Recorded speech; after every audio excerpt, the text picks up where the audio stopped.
오늘 함께 은혜 나누실 말씀 잠언 22장 22절로 29절의 말씀입니다.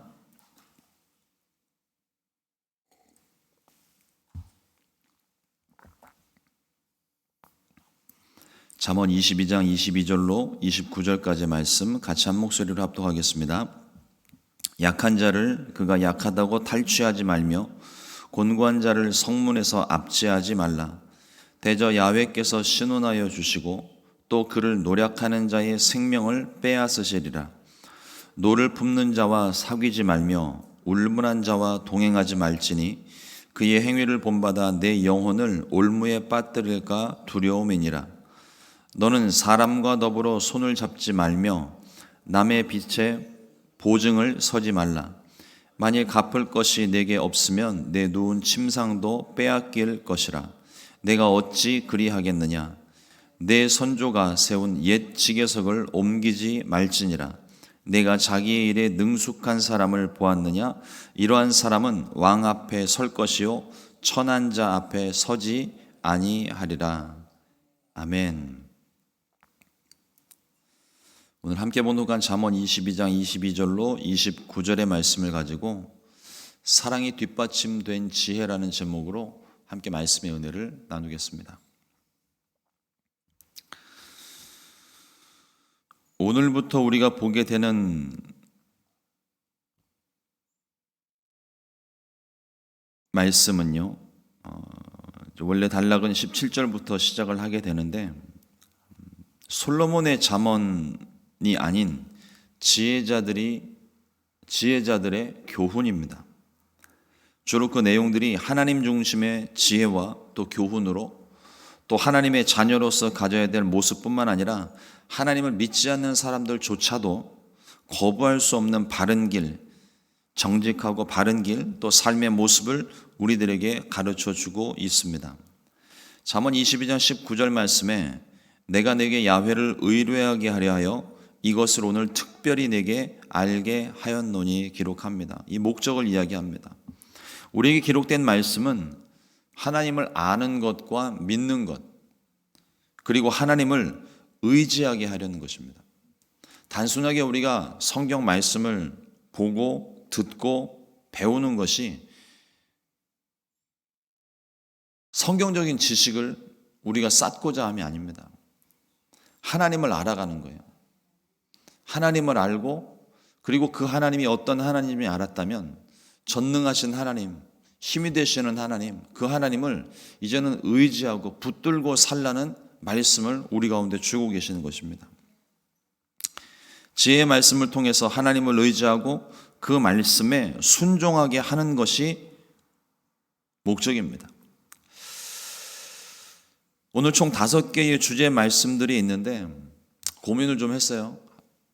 하나만 고를까 하다가 오늘은 5개를 그냥 다 짧게나마 살펴보면 좋겠다 하는 마음을 주셔서 오늘 함께 그 은혜를 나누려고 합니다.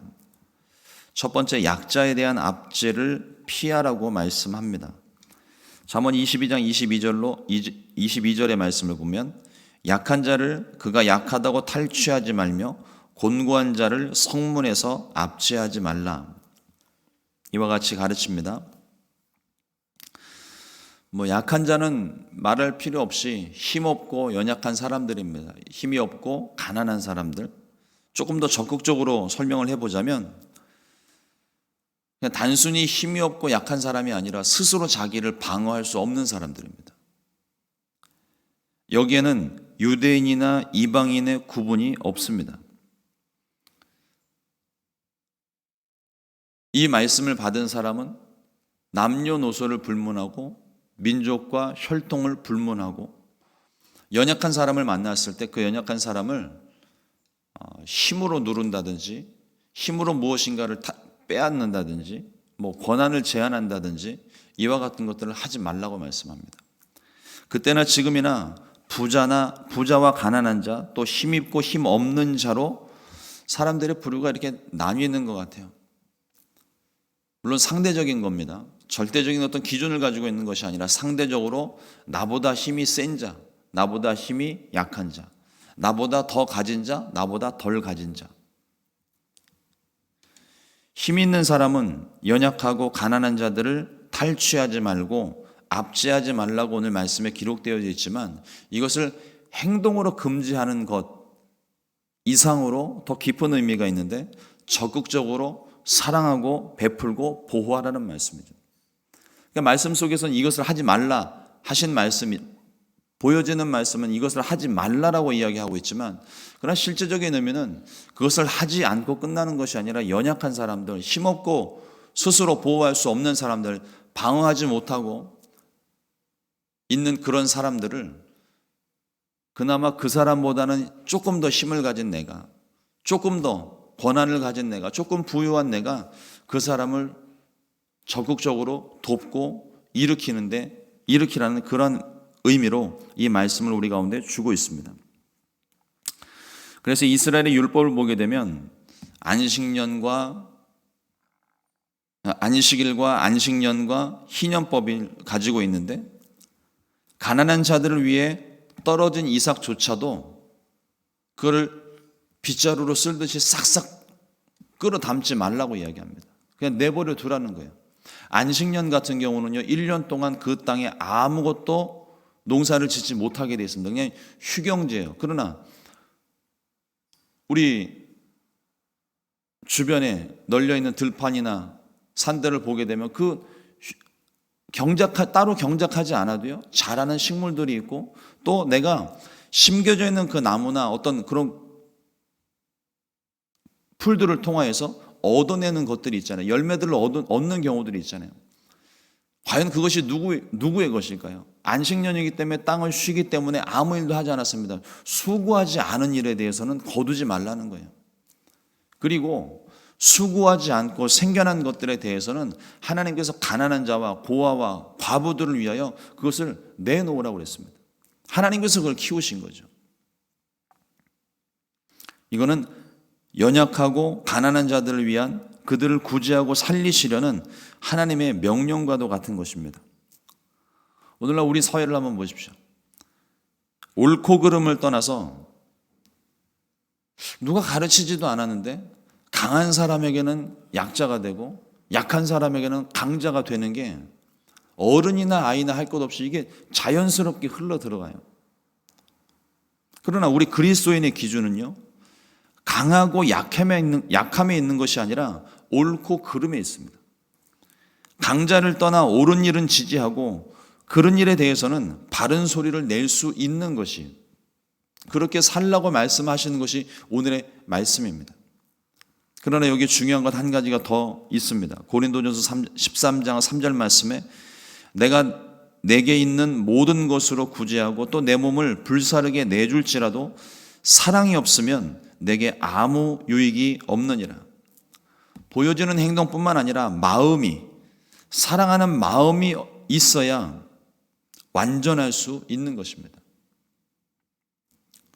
그래서 예수님께서도 서기관과 바리새인들의 행위에 대해서 때로는 칭찬하시지만, 그러나 거의 대부분의 경우가 그들이 속이 비어 있다는 거예요.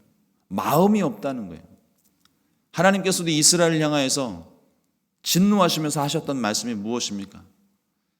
내가 소나 양을 받기를 원하는 줄 아느냐? 그게 아니라는 거예요. 마음의 중심, 온 마음을 다하여서 드리는 그 마음과 예배, 제물을 하나님께서 기뻐 받으신다는 것이죠. 그리고 우리 사울에게 주셨던 말씀과도 같이 순종이 제사보다 낫다고 그랬습니다. 그러니까 우리 마음 가운데 사랑하는 마음, 이 사랑하는 마음을 가지고 전심을 다해 하나님을 섬기고 이웃들을 섬기게 될 때, 죄송합니다. 하나님께서 그 마음을 기뻐 받으시는 것입니다.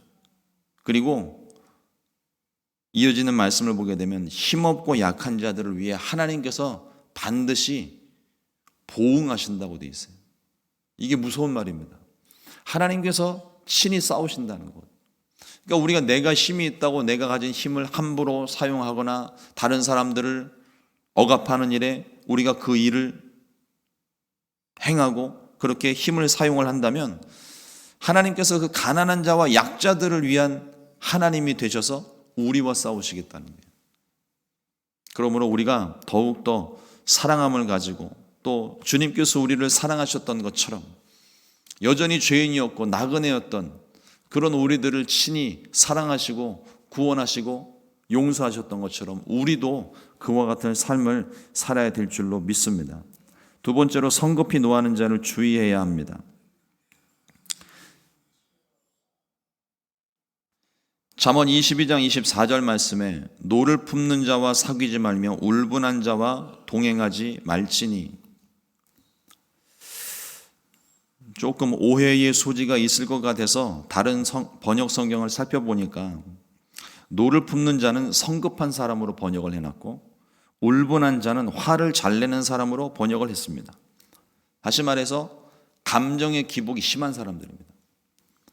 늘 마음에 화를 품고 있기 때문에 그 화가 좀처럼 사그라들지를 않아요. 어떤 것을 해도 마음에 분노가 있고 불평이 있고 원망이 있습니다. 왜 이와 같은 사람들을 우리에게 멀리하라고 이야기하는 걸까요? 굳이 말씀하지 않아도 이런 사람들 곁에 있으면 내가 불편해요. 힘들어요.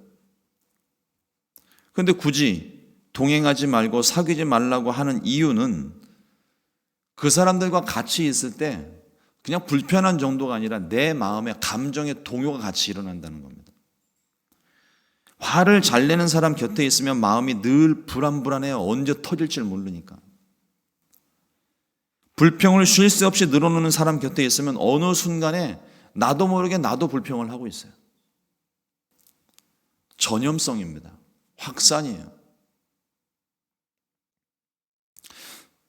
말씀을 준비를 하면서 전에 우리 레위기 공부를 했을 때 레위기 13장, 14장에서 나오고 있는 소위 이제 우리 성경에는 나병으로 번역이 되어져 있고, 그때 우리 말씀 나눌 때 말씀드렸잖아요. 나병이 우리가 생각하는 그 나병이 아니고 사람 몸에뿐만 아니라 옷에도 집에도 점점 확산되어져 가는 현상에 대해서 이야기하고 있는 것이라고 말씀을 드렸는데, 그러니까 이스라엘 안에서 특별히 어떤 부정한 것과 죄악된 것들의 확산에 대해서 굉장히 경계하고 꺼리는 모습들이 여기저기 등장을 합니다.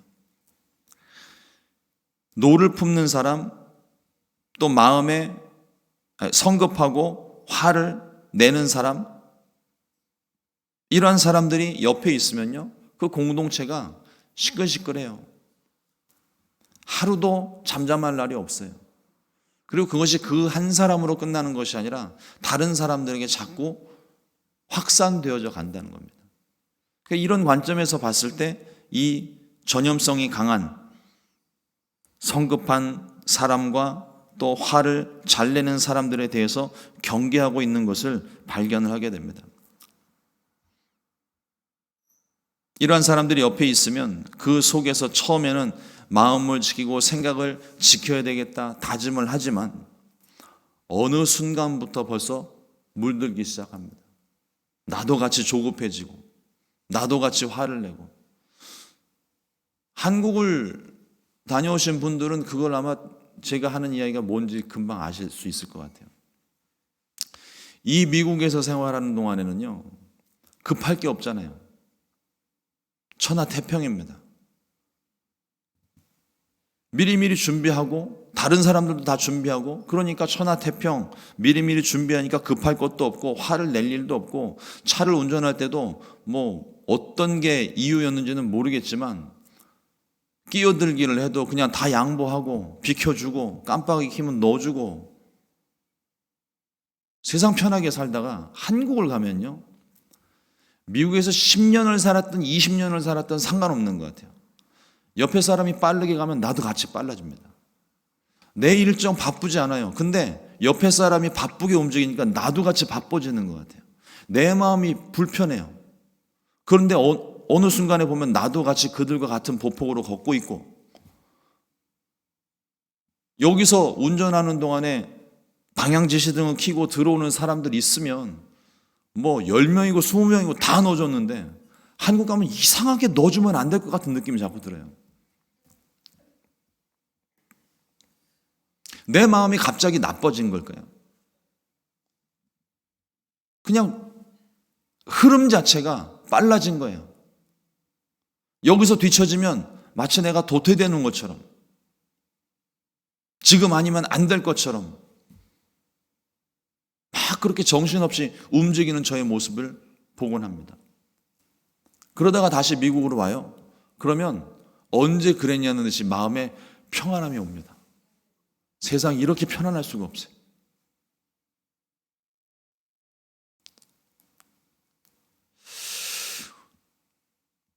이러한 사람들에 대한 것도 그렇지만 죄에 대한 것도 마찬가지예요. 전에 제가 비유로 한번 말씀을 드렸었는데, 뜨거운 태양 아래 우리가 피부를 보호하겠다고 선크림을 잔뜩 바르고 나갑니다. 그래서 난 선크림 발랐으니까 얼굴 탈 일 없다고, 피부 탈 일 없다고 아주 호언장담을 하면서 바깥에서 막 일을 하고 운동을 하고, 그러고 집에 들어와서 씻고 나면 얼굴이 뻘개요. 선크림 발랐다고 살이 안 타는 게 아니에요. 발라서 조금 덜 타는 것이고, 뜨거운 태양 아래 오래 있으면 예쁘게 잘 익는 거예요. 죄의 경우도 마찬가지입니다. 죄에 대해서 내가 내 믿음을 너무 함부로 자신하거나 그 믿음을 너무 내가 굳건하게 의지하고 있으면, 그래서 내가 이 죄 가운데서 나는 죄 짓지 않을 거야, 처음에는 그게 지켜지죠. 그러나 시간이 가면 갈수록 선크림 바른 그 살이 뻘겋게 타오르는 것처럼, 또 괜히 옆에 사람 바빠지면 나도 바빠지는 것처럼 죄에 대한 경우도 마찬가지예요. 같이 물들어가게 되는 거예요. 그래서 요셉이 그 보디발의 아내가 유혹해 올 때 그 자리를 박차고 나간 그 모습이 우리 가운데 큰 도전이 되는 겁니다. 죄의 자리에는 함께 있는 게 아니에요. 벗어나야 돼요. 자리를 털고 빨리 벗어나야 돼요. 거기서 이기겠다고 함부로, 하나님께서 말씀하시기 전까지는 내 마음대로 결정하고 그 자리에 버티는 거 아닙니다. 빨리 그 자리를 벗어나고 하나님께 기도하고 생명을 건져야 될 줄로 압니다. 그래서 잠언 22장 25절 말씀에 보면, 그의 행위를 본받아 내 영혼을 올무에 빠뜨릴까 두려움이니라 경고하고 있습니다. 마음뿐만 아니라 영혼의 생명을 위협하고 파멸에 이르게 할 정도로 파장이 크다는 거예요. 그럼 어떻게 하면 좋을까요? 반대로 하면 됩니다. 곁에 지혜로운 사람을 두는 거예요. 긍정적인 사람을 두는 거예요. 적극적인 사람을 두면 됩니다. 자연스럽게 그 사람을 닮아가게 되고요. 어느새 나도 누군가에게 지혜로운 사람이 되어서 그 사람에게 영향을 줄 수 있게 됩니다. 늘 지혜와 적극적인 마음을 소유할 수 있게 되시기를 주님의 이름으로 축원을 합니다. 세 번째로, 함부로 보증 서지 말아야 합니다. 잠언 22장 26절 말씀에 보면, 너는 사람과 더불어 손을 잡지 말며 남의 빚에 보증을 서지 말라, 이렇게 말씀합니다. 이 더불어 손을 잡는다고 하는 이 표현은 손바닥을 친다는 의미인데, 다른 사람과 서로 손바닥을 치며 계약서에 보증을 세우는 모습을 표현한 것이라고 주석서에 있더라고요. 이 내용을 잘 이해를 못하겠어요. 근데 이게 가만히 생각을 해보니까 손바닥을 친다는 게 계약이 성사되고 사인 끝나고 난 다음에 마치 악수하듯이, 하이파이브 하듯이 그렇게 손바닥을 치는 그 모습이 아닐까 생각이 듭니다. 근데 여기서 말하고 있는 이 보증이 문제인데요, 일반적인 보증이 아닙니다. 그러니까 히브리어로 여러 가지 설명하고 있는데, 간단하게 요약해서 정리를 하면, 여기에서 말하고 있는 이 보증은요, 남의 빚을 진 거에 대한 보증이에요. 특별히 고리대금에서 비롯된 빚을 말합니다. 우리가 다 경험하지는 않았지만, 굳이 경험하지 않고서도, 여러분 절대로 경험은 하지 마십시오. 경험하지 않고서도 우리가 아는 게 하나 있어요. 사채는 절대 손대면 안 된다. 한 번 손을 대면은요 걷잡을 수 없습니다. 이자가 눈덩이처럼 불어나요. 뭐 가끔 영화 같은 데 보면은 조직폭력배들이 이 금융업이라고 해가지고 서비스직이라고 돈 빌려주고서는 사람들 막 등골까지 빼먹는 모습을 보게 되는데, 그냥 한번 빌려주면서 빌려줌과 동시에 빚이 2배, 3배 늘어난대. 빌려주는 날 2배, 3배가 늘어난대. 그러니 그걸 무슨 수로 갚겠습니까? 지금 우리가 가지고 있는 론도 지금 감당 못할 정도인데, 그게 막 기하급수적으로 이자에 또 이자가 또 붙는다고 생각해 보세요. 손을 못 쓰게 되는 겁니다. 그 빚에 대한 보증을 이야기하는 거예요. 전에도 한번 우리가 이 보증에 대한 말씀을 나눴었는데, 보증 함부로 쓰는 건 아닙니다. 그러나 피치 못할 사정에 의해서 해줘야 될 때도 있어요. 그러나 그것을 가능하면 하지 않는 방향으로 하되, 특별히 오늘 같은 경우는 고리대금에서 비롯된 이 빚에 대한 보증을 하지 말라는 얘기입니다.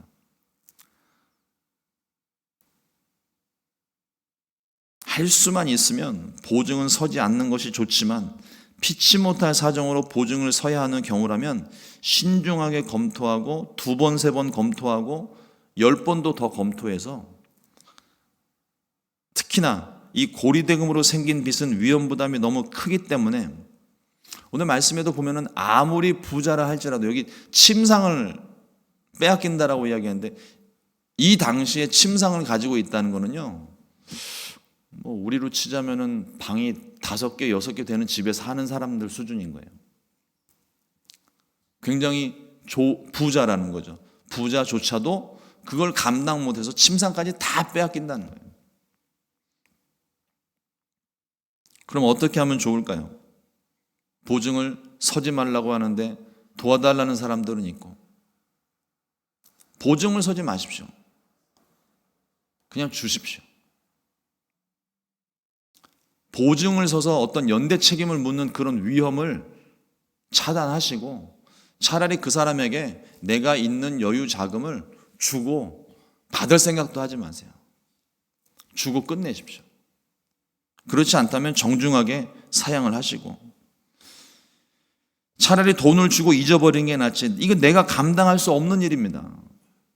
빚을 어느 정도 변제해주고 정리해야지, 빚으로 인한 이자를 감당 못할 것이 불보듯 뻔하기 때문에 그래요. 갚을 수 있었다면 굳이 보증까지 서지 않아도 되지 않았을까요? 좀 더 우리가 이 부분에 대해서 신중하게 접근을 해야 되고, 무엇이 더 유익한지를 생각해 봐야 됩니다. 4번째로 지게석을 옮기지 말라고 말씀합니다. 잠언 22장 28절 말씀에 내 선조가 세운 옛 지게석을 옮기지 말지니라. 이 지게석은 이스라엘이 가나안 땅에 들어갈 때 각 지파별로 땅을 분배받고 영토를 분배받았는데, 그 영토를 분배받은 그 경계를 구분하기 위해서 세운 돌을 이 지게석이라고 이야기를 합니다. 이 지게석을 함부로 옮기지 못하도록 한 것은, 개인 자체도 열심히 노력을 해서 그것을 지켜야 되고 또 일을 해야 됩니다. 그리고 피치 못할 사정으로 토지를 매매하고 소유주가 바뀌더라도 상호간에 종속관계가 되어서는 안 되고, 존중하고 배려하는 마음을 가지라는 의미로 말씀하고 있습니다. 영구적으로 토지 매매가 되지 않도록 하기 위해서 하나님은 이스라엘의 희년 제도를 두셨어요. 그러니까 어쩔 수 없는 상황에, 정말 어떤 특별한 상황이 생겨서 땅을 팔 수밖에 없는, 조상으로부터 이어받아 왔던 그 땅을 팔 수밖에 없는 궁지에 몰린다 하더라도, 영원히 그 사람이 그 땅을 팔고 그 파는 사람에게 종으로 살지 않을 것은, 희년이 되었을 때 모든 것은 다시 여호수아 시대 땅을 분배했던 그 원주인에게로 돌아가게 돼 있어요.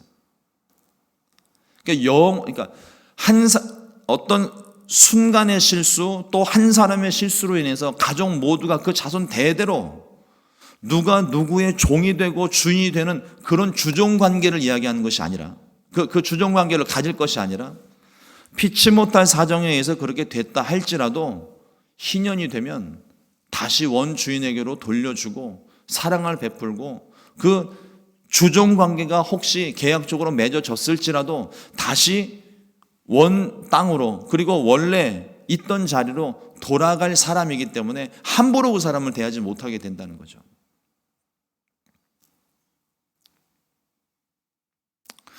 앞선 보증으로 파탄에 이른 경우라 할지라도 기업은 그대로 유지되어야 한다는 기본 원칙을 강조하는 교훈의 말씀이기도 합니다. 하나님께서 그들에게 주신 땅이에요.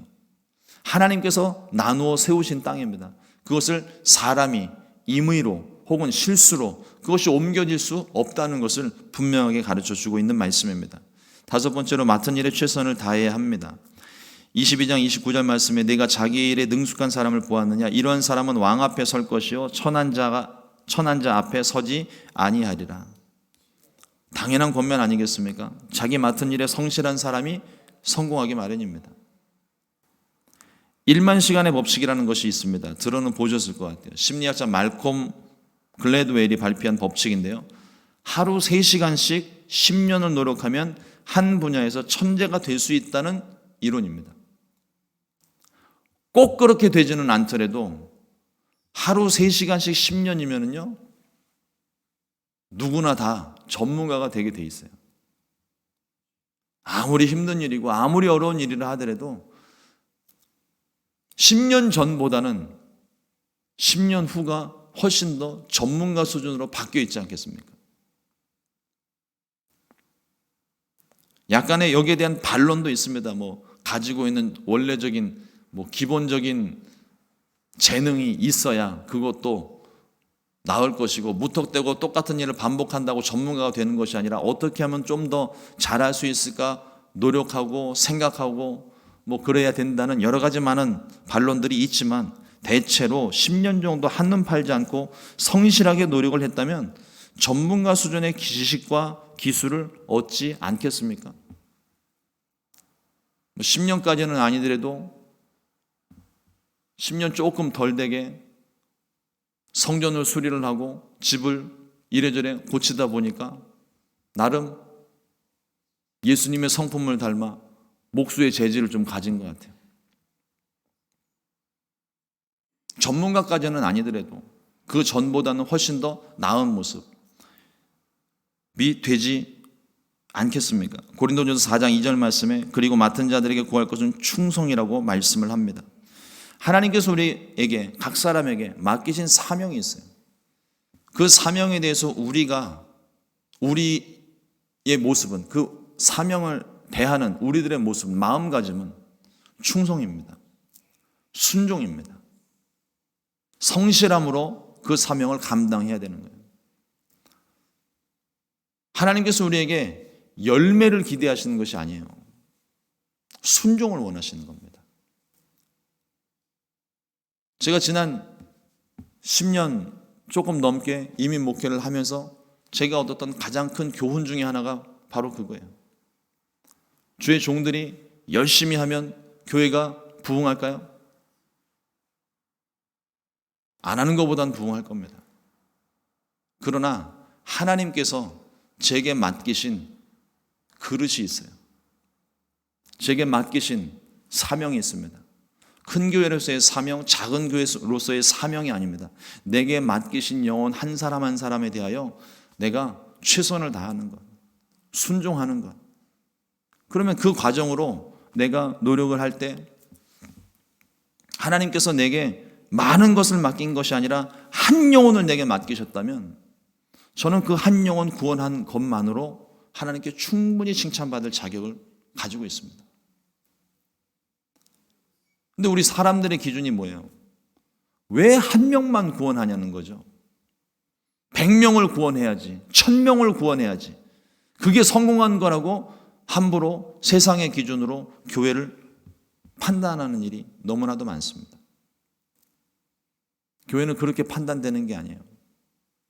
하나님께서 판단하시는 겁니다. 하나님이 맡기신 일에 내가 얼마나 최선을 다했느냐. 5달란트, 2달란트, 1달란트 받은 사람 5달란트 남기고 2달란트 남긴 사람은 칭찬을 받았어요. 1달란트 받은 사람이 왜 칭찬을 못 받았습니까?